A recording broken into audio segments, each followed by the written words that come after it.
Ask the Messengers, the program that deals with substance abuse, real people telling real stories. Hosted by Pastor Lester Lewis, co-host Charlize Wilkerson and Leroy Carey. Where there is addiction, there is a chance for recovery. We're trying to help save lives on Ask the Messengers.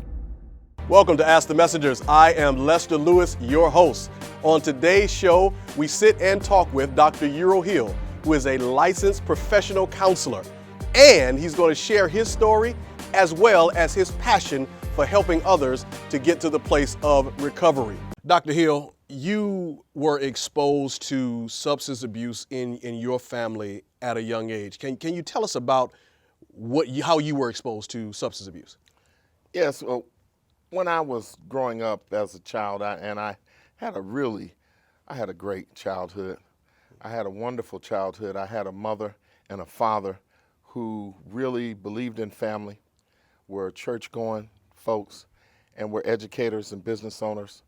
My father was the first black gas station owner in the city of Detroit, and had a prolific business and taught at Cooley High School for 15 years, auto mechanics, and at Go Lightly.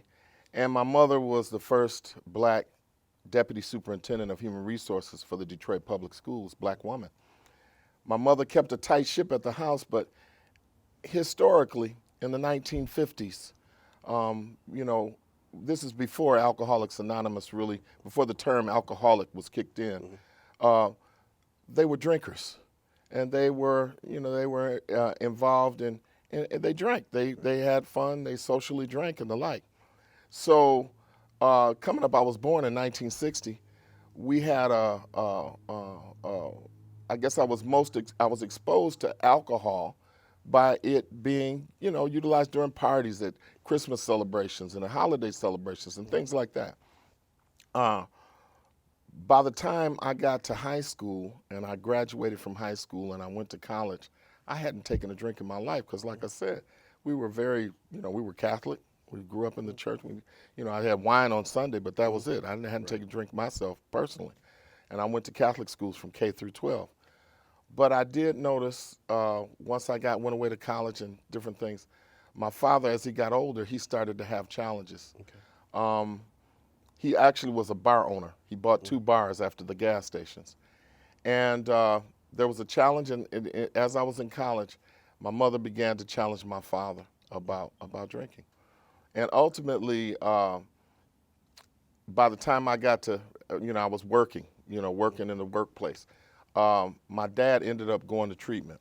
Now, you shared with us also about your dad that there were times that he would come home. Can you tell us about that when he would come home? Okay. All right, yeah. When Dad would come home, Dad worked very hard. He'd start early and leave early in the morning, come home late at night. And there were times when he would fall asleep in the driveway. He'd drive home and he'd fall asleep in the car. And but I don't want to. My dad was very functional, and he didn't never consider himself an alcoholic.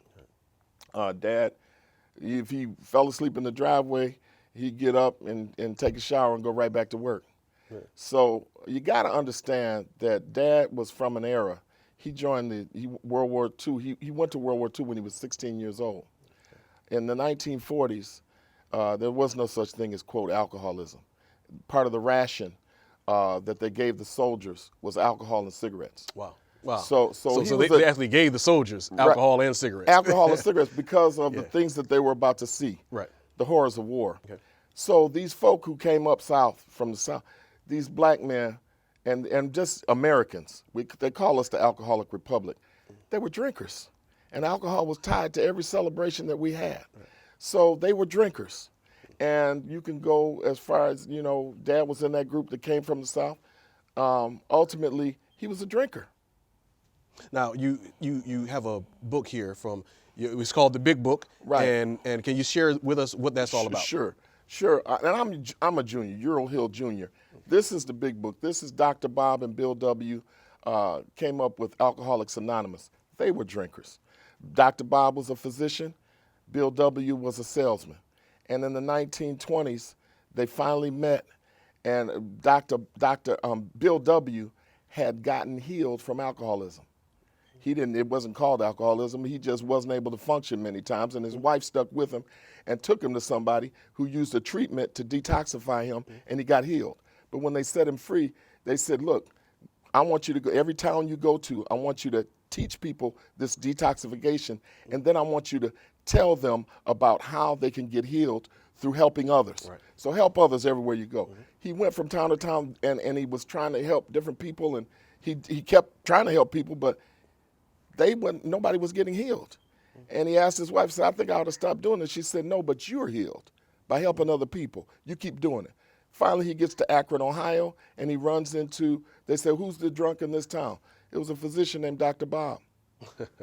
And he goes to Dr. Bob, who was married to one of the people in the Goodyear family. He heals Dr. Bob. He takes him through detox, and he tells him, now you got to help others. Dr. Bob was a physician and was systematic and wealthy, and they came up with this book in 1935. Right. Now, this book is special to me. You see it's tattered. In 1990, I went to seminary. In 1988, I went to seminary. My mother went to seminary. My father went to treatment. This is my dad's book where his class signed off at Maple Grove, where he finished the 12-step process in a 30-day treatment program. And he said, he started preaching. If you see in here, you see Reverend Hill. My dad started preaching while he was in treatment because we were churchgoers. He was an usher. He said, I agree with everything in this book except one thing. Once an alcoholic, always an alcoholic. I believe once you're set free with Christ, you become a new creature in Christ. Right. And then he taught me and my brothers, he taught us about what he had learned. Right. I was in seminary. My mother was in seminary, and so he helped us get set free. All right. Well, listen, Dr. Hill, we're going to come back. We're going to talk about more. You're going to talk about what your passion is and how you got there, and then also talk about some of the success stories that you have in your practice. All right? So don't go anywhere. Ask the Messengers. We'll be right back with more of Dr. Ural Hill.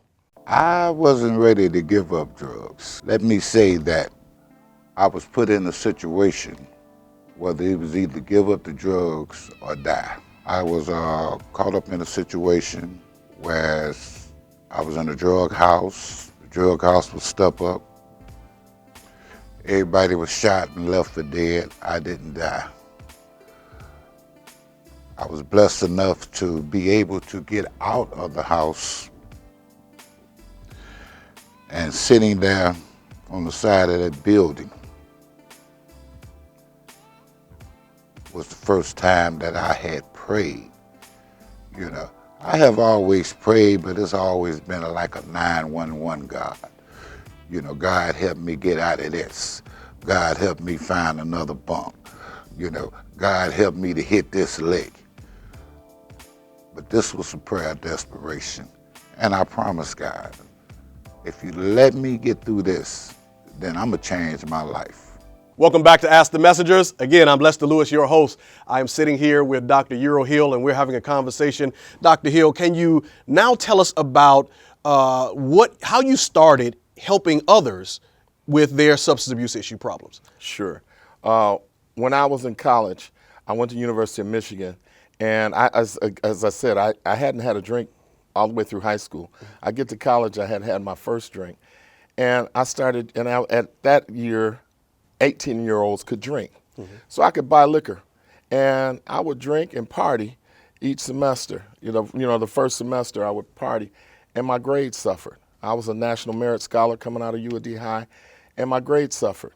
And then the second semester I would not drink, and I would isolate, and my grades would do well. I did that for 3 years in a row. And I realized I couldn't drink and do well academically. And so fast forward to I finished college. I'm working as a banker on the east side of Detroit. And now it's 1988. I'm on Van Dyke and Gratiot, and I'm in the middle of the crack wars. They were fighting over territory on the east side, and kids were killing kids on the east side of Detroit. Our bank would get robbed once a year. And God moved on my heart. I was serving a regular church, and I met Dr. Charles Adams at a U of M Black alumni function. I was speaking on behalf of the bank. And he said, if there's anybody that's got a calling to ministry, come talk to me.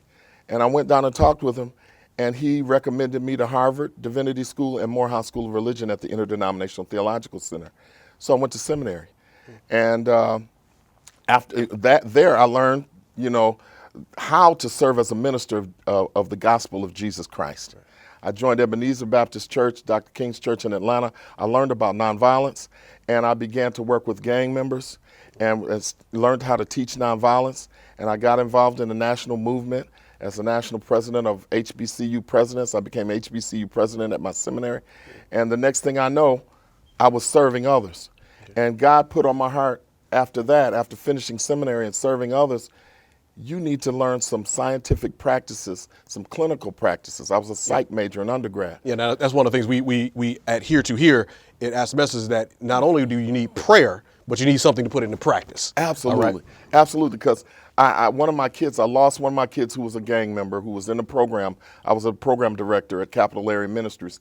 And I lost a kid who had shot a guy. He was an enforcer for a gang. And I had never been to this kid's house. I'd never done assessment. And when I met with him in the jail, in the juvenile jail, I said, have your parents been to see you? He said, no, go to the house, you'll see why. I went to his house in the projects in Capital Area Homes, and they were both heroin addicts, and their hands were swollen. They said, we can't go to the jail, we have warrants, we can't go over there. You tell us what's going on. And God put on my heart to go back to school. So I enrolled in a Ph.D. program in counseling psychology at Clark, Atlanta, and I went back to school. Now, life happens too. I was 2 years in, and my father got sick. You know, he had been clean and sober, and he got sick and he was dying. And my mother developed early Alzheimer's. And my dad said, I want you to come back to Detroit. You know, what you're doing down there is great, but I want you to get involved in law enforcement and you'll really see what's going on in the homes. So I took a job as a delinquency services worker for the state of Michigan. And I came back home. And I finished the second master's in counseling, and I took a job at the state of Michigan, Children and Family Services. And I had kids who were wards of the state, 12 to 21. And I really saw the impact of substance abuse in our community. And so that's how that work continued. And then I got a scholarship to go back to Clark, Atlanta, and finish the Ph.D. And I studied black males. Wow, so now you see how important it is for us to educate children about substance abuse. Can you speak to that? Absolutely. It starts very young. Okay. It starts very young. There is 50% of African American males are dropping out of high school as we speak. Mm-hmm. And the number one provider of mental health services for black males is now the prison industrial complex. Wow. And so there's no safety net for kids before they get to prison and before they drop out of school to educate them about substance abuse and about what happens if you drop out of school. Right. And over 70% of our homes are led by women, African American families. That's right. You know, and only 50% of all Americans go to church at all. So when you talk about safety nets and education, it's education, education, education. Let me answer your question.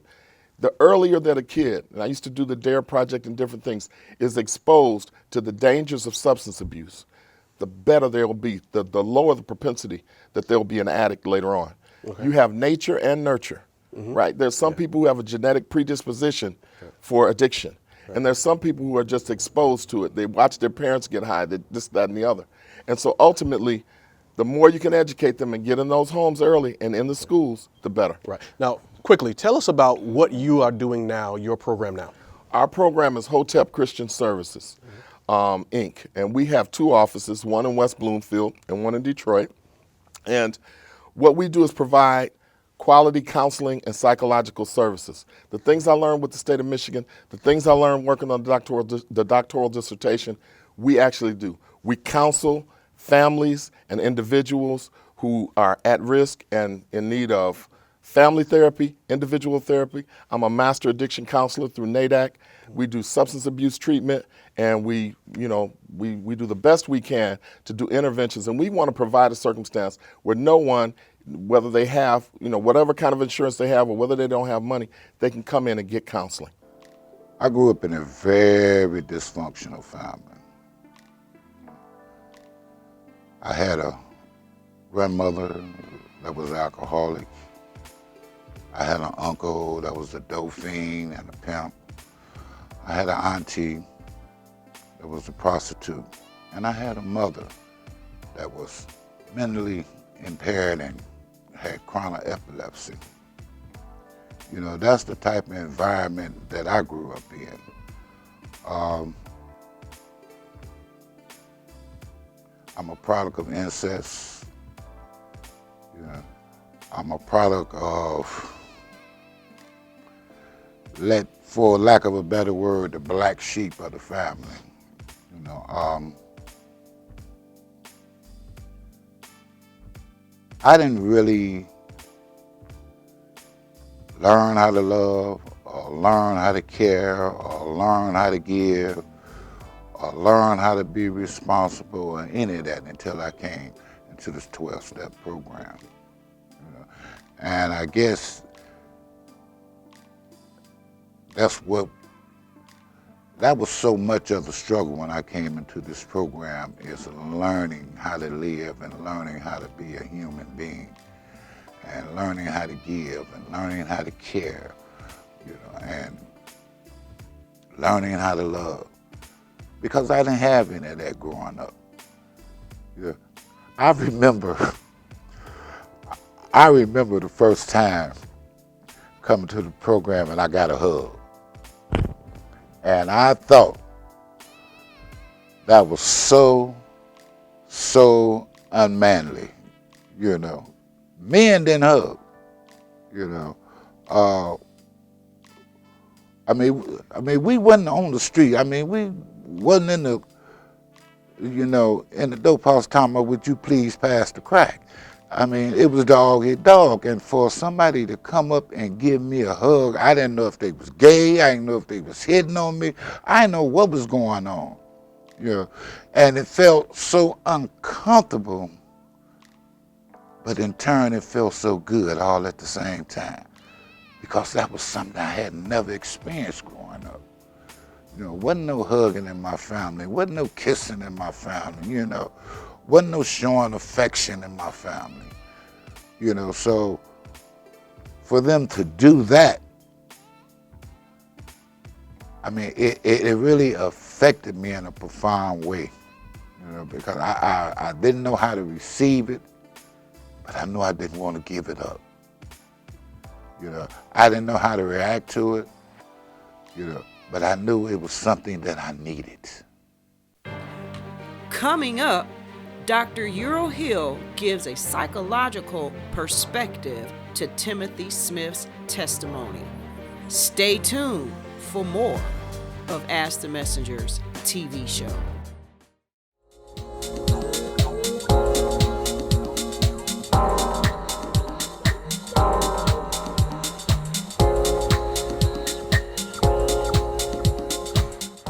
If you have a question that you'd like for us to answer on the air, please send us your question in our inbox, and we would be glad to answer it, no matter what you have on your heart. I'm Dr. Ural Hill, and I'm with Ask the Messengers for the purposes of providing some expert commentary on testimonies. Today's testimony by Timothy Smith, very, very moving. This whole piece speaks to, from the beginning to right now, to the here and now, on his journey. What's so moving is it's a classic case of attachment orientation challenges. Murray Bowen, a psychologist, had a theory on attachment orientation. He noted that there were 3 types of people: secure, anxious, and avoidant. 60% of people are secure.